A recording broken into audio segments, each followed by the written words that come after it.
I know it's too late, but I had to talk about it. कल की 2898 AD का glimpse देखा मैंने and it is one of the finest looking science fiction teaser of an Indian movie without a doubt. लेकिन it's not perfect. San Diego Comic Con में इसका नाम reveal किया गया एंड मुझे पर्सनली प्रोजेक्ट के टाइटल भी सही ही लग रहा था. एंड प्रोजेक्ट के कंपेयर टू कल की 2898 AD was much simpler as a title.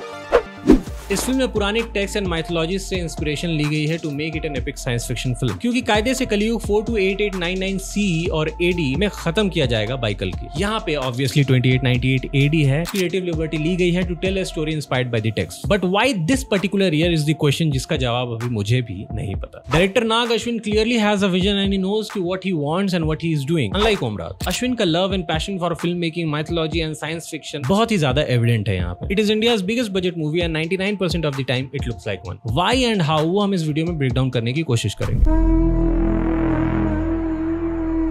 Now just like any other video with a basic storytelling, यहाँ भी हमें एक 3 act structure दिखाई देता है. पहले एक्ट में हमें unlike the fast pace to catch the audience's attention, इसकी शुरुआत एक स्लो पेस से होती है. उस दुनिया से आपको रूबरू कराने के लिए हमें यहाँ के लोगों का बुरा हाल दिखाने के लिए बुरा हाल करने वालों की झलक दिखती है. हमें अलग अलग एथेनिसिटी के लोग दिखते हैं. यहाँ म्यूजिक का स्लो बिल्डअप हमें सुनाई देता है which is nothing but a build-up for the second act. और हमें कहानी आगे बढ़ती दिखती है जहाँ पे लोगों को क्राई स्लीप वाले पॉड में डाला जा रहा है और यहाँ पे किसी तरह का एक्सपेरिमेंट हो रहा है where most probably only women are used as the test subjects by the bad people, as we see red color with dark tint of green. And last act में ये भी क्लियर हो जाता है कि they are the bad people. Followed by a shot of this robot entering an old underground हो चुके मंदिर में जहाँ बीच में शिवलिंग है. मे बी इंसान का वहाँ जाना पॉसिबल नहीं था, इसीलिए रोबोट को भेजा गया who is a friendly one by the good people or by the chosen one. I mean कल्कि, जिसको हो सकता है उस वक्त तक ये रियलाइज ना हुआ हो कि he is the chosen one. And वो बस एक पुरानी जगह को एक्सप्लोर कर रहा है to get some money out of it. Then comes the last shot of the first act जहाँ पे ये दिया बुझता है, marking the end of the first act. Second act में we see hope and the clash between the good and the evil. शुरुआत अश्वत्थामा की इस ग्लिम्स से होती है. शायद इन्हीं के सांस से ये दिया बुझता है और मे बी उसके बुझने से ही वे एक सब. He looks weak but he is powerful enough, जो हमें साबित हो जाता है ग्लिम्सेस में. Following this shot ये टेक्स्ट आता है proceeded by a shot जहाँ हमें कली भगवान की छोटी सी मूर्ति दिखती है और जो हाथ इसे थामे हैं वो हाथ कांप रहे हैं. मे बी बिकॉज उनके सामने जो खड़ा है वो कल्कि है and he knows it or just believes in it. Then we see these 2 shots of our hero, जिसके बाद बीट बढ़ने लगता है और ग्रेजुअली फास्ट भी होने लगता है एंड उसी के साथ साथ शॉट्स की फ्रीक्वेंसी भी बढ़ते ही जाती है और यहाँ पे हमें साइबरपंक सिटी की भी झलक देखने को मिल जाती है. अगर आप टाइमलाइन पे ध्यान दे तो जहाँ फर्स्ट एक्ट में 27 सेकंड में सिर्फ 14 कट्स या डिफरेंट शॉट्स थे, वहीं सेकंड एक्ट में 25 सेकंड में 26 शॉट्स है, विच मींस 1 शॉट पर सेकंड. एंड फर्स्ट एक्ट में जितने शॉट्स थे उसके डबल. फर्स्ट एक्ट जहाँ हमें स्टोरी से थोड़ी सी फैमिलियराइज कराती है, वहीं सेकंड एक्ट उसमें डीप डाइव लेती है. हमें दोनों साइड के पिवटल कैरेक्टर्स के क्लोजअप दिखते हैं और एक्शन ग्लिम्सेस भी दिख जाते हैं. विद दिस कंक्लूडिंग शॉट जहाँ पे रेडर्स और गुड वंस एक दूसरे की तरफ चार्ज करते हुए हमें दिख जाते हैं एंड जैसे ही वो एंगेज होने वाले रहते हैं हमें 1/4 ऑफ अ सेकंड का ब्लैकआउट दिखता है, with which we come to the third act जहां हमें बैड गाय ये सवाल करते हुए दिख जाता है What is Project K? And इसी से मुझे लगता है कि ये लोग जो है पॉड वॉड का सीन चल रहा है, ये लोग बुरे हैं. नाउ ये बूढ़ा सा अंग्रेज जो है ये स्पॉन्सर हो सकता है इस प्रोजेक्ट का end maybe they are using this women to create a suitable human body जिसके अंदर ये कली के सोल को डाल सके. It's a wild guess, maybe I am just wrong. Then comes my favourite shot of this teaser और glimpse, this one being another favourite one. यहाँ जितना कमिटमेंट या कन्विक्शन या ऑनेस्टी जो कह लो आप जो दिखता है ना हमें इसके एग्जीक्यूशन में, एक्टिंग में, परफॉर्मेंस वाइज, इतना भी अगर कहीं आदि पुरुष में दिखता ना तो शायद वो फिल्म थोड़ी कम बुरी हो सकती. एंड ये scene I think is that part जहां ये अश्वत्थामा से फर्स्ट टाइम मिलते हैं जो कि प्लेजेंट मीट नहीं होता है and they get into a fight, क्योंकि एक्सप्रेशन से ऐसा तो नहीं लगता है कि Ashwatthama is training him or something. ऐसा लग रहा है कि oh he is mad, very mad, ऐसे कैसे कर दिया, अब तो तेरी खैर नहीं, मतलब वो सब फील आता है. एंड क्यों अश्वत्थामा वाला फाइट सीन है, क्योंकि ये जो स्पीयर है this belongs to Ashwatthama which is clear from this shot. Following this shot comes the title shot जहां पे हर लेटर के आने से पहले हमें लगभग हर इंडियन स्क्रिप्ट में उस लेटर का वर्जन दिखता है, showcasing that everyone has become one now to fight an enemy, जो चाहता है कि लोग अपने भगवान को भूल जाए, उनकी मूर्तियां तोड़ दे और सिर्फ उसे पूजे. And this claims concludes with this final shot which is may be of that same fight sequence जिसका शॉट ये है. नाउ इस ब्रेकडाउन में 2 चीजें जो निकल के आती हैं and they are quite important is the sound and the visuals. Obviously sound इस पूरे ग्लिम्स में अपने आप में एक कैरेक्टर की तरह है. फर्स्ट एक्ट में हमें एक मेलंकलिक ट्यून सुनने को मिलता है जो लोगों के फ्लाइट को शो कर रहा होता है.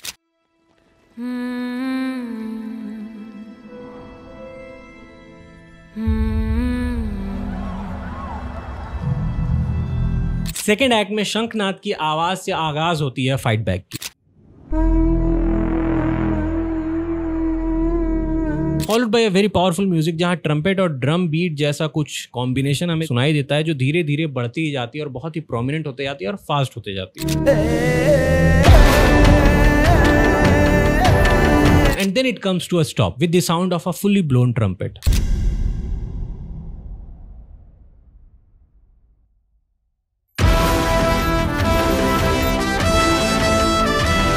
ये बताने के लिए हमें कि प्रोजेक्ट के जो भी है कल्कि will take care of it. यहाँ instead of using different background music for different part of the video, एक ही म्यूजिक का यूज होता है या फिर मल्टीपल म्यूजिक जिनको इस तरह से जोड़ा गया है कि वो एक ही थीम म्यूजिक का पीस लगे जो हमें सुनाई देता है, which elevates as the glimpse progresses. Now जो भी हमें सीन्स दिखाई देते हैं उनके ओरिजिनल साउंड्स को हटा दिया गया है ताकि म्यूजिक को यूज करके एक स्टोरी टेलिंग की जा सके विद बेसिक मिनिमल एंड जरूरी sound design to blend everything together. आप नोटिस करना कि सिर्फ जो इंपॉर्टेंट एक्शंस हैं या बहुत ही विजुअल एक्शंस हैं उन्हीं की आवाज हम तक आती है, उन्हीं की आवाज को इन लोगों ने सिर्फ ऐड किया है।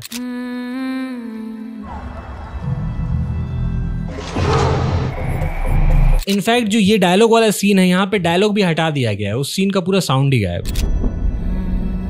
एंड आई डोंट नो आपने ये नोटिस किया है कि नहीं, इस पूरे टीजर में वॉर क्राई को छोड़ दिया जाए अगर तो सिर्फ एक ही डायलॉग है and that is by this guy, what is project के, विच मीन्स कि प्रोजेक्ट के इर्द गिर्द कहानी घूमते नजर आएगी। Now coming to the visual या वीएफएक्स शॉट्स की अगर बात करें तो पहले एलिफेंट इन द रूम को एक्नॉलेज कर लेते हैं कि कई बड़ी Hollywood science fiction fantasy film series का इन्फ्लुएंस नजर आता है हमें टीजर में, जिसमें कोई बुराई नहीं है अगर आप एक ऑलरेडी एग्जिस्टिंग आर्ट से इन्फ्लुएंस होकर उसका यूज अपनी माइथोलॉजी से इंस्पायर्ड स्टोरी को कहने में करते हो या कोई ओरिजिनल स्टोरी कहने में करते हो without making it feel like a poor copy of that existing art and लोगों तक अपने विजन को क्लियरली पहुंचा पाते हो, then it's fine. Nothing is original, सभी कहीं ना कहीं से इंस्पायर होकर ही अपनी कहानियां कहते हैं, वो माने या ना माने अनकॉन्शियसली ही सही, they have seen something somewhere which inspired them to create that art which they are creating। कई फिल्म मेकर्स ऐसा करते हैं एंड इसका बेटर एग्जांपल ये ग्लिम्स है एंड बैड एग्जांपल तो अभी कुछ दिन पहले रिलीज हुआ। ना ये जो फर्स्ट शॉट है ये फ्लोर जो है ये नकली है क्योंकि जब ये लोग उस पर से गुजर रहे हैं तो जैसा टेक्सचर है फ्लोर का उनका मूवमेंट जो है वो इतना स्मूथ नहीं हो सकता। अगर आप उबड़ खाबड़ रास्ते पे थोड़ा ऊंचा नीचा जो है उस पर चल रहे हो दौड़ रहे हो तो एक जर्क आपको महसूस होता है, जो देखता है या वीडियो रिकॉर्डिंग होता है तो उसमें भी पता चलता है कि यस वो जहाँ चल रहा है या दौड़ रहा है वो एक स्मूथ सर्फेस नहीं है। एंड यहाँ पे तो भैया टॉप एंगल है कि हमें सरफेस भी दिखाई दे रहा है और लोग चलते हुए भी दिखाई दे रहे, जिसके चलते हमारी आंखें कैच कर लेती है कि कुछ तो इस शॉट के साथ गड़बड़ है। मे बी यहाँ पे एक ब्लू स्क्रीन था जिसके ऊपर से ये एक्टर्स गुजरते हैं एंड फिर वहाँ पे वो टेक्सचर नकली फ्लोर डाल दिया गया। नाउ ये जो लोग दौड़ के जा रहे हैं ये असली है, आप इनके इंडिविजुअल मूवमेंट्स को अगर देखें, इनके पैर के मूवमेंट्स को यहाँ देखें तो ये सारे ही अलग है एंड इतना बेहतरीन सीजीआई तो नहीं करेगा कोई इतने छोटे से सीन के लिए। और यहाँ पे तो भैया जो बजट उसमें लगेगा, जो पैसा लगेगा वो तो बिल्कुल भी नहीं लगाया जाएगा क्योंकि ग्लिम्स में कोई सीन है जहाँ पे एक इंडिविजुअल इंसान हमें दिखाई दे रहा है, उसमें वो शॉट इतना क्लियर नहीं है एंड क्योंकि ये इतना नोटिसेबल नहीं है इस पर उतना ध्यान फिलहाल नहीं दिया गया। फिल्म देख के पता चलेगा कि उसमें कुछ चेंजेस किए हैं कि नहीं। इस एक शॉट में बहुत सारे इश्यूज है जो मुझे नोटिस तो हुआ, लेकिन एक चीज जो मेरा ध्यान खींचता है वो है ये बंदा, ये क्या प्रोपोर्शन है भाई, ये वो टॉय नहीं आता है जिसमें मुंडी बड़ा बॉडी छोटा, वैसा लग रहा है यार ये हाथ है कि क्या है। इसे देखकर ऐसा फील हो रहा है जैसे क्लास ग्रुप फोटो के टाइम हम एब्सेंट नहीं होते थे या कोई एब्सेंट होता था उसे फोटोशॉप घटिया सा करके लगा दिया जाता था, वैसे यहाँ पे वीडियो शॉप कर दिया गया है, मतलब कि यहाँ पे कट करके उसे डाल दिया गया है पीछे में एंड यहाँ पे हमें not so good wire work देखने को मिलता है। Finally coming to the text वाले शॉट जो मुझे बहुत ही अजीब लगे क्योंकि जो स्पीड थी compare to the pacing of the video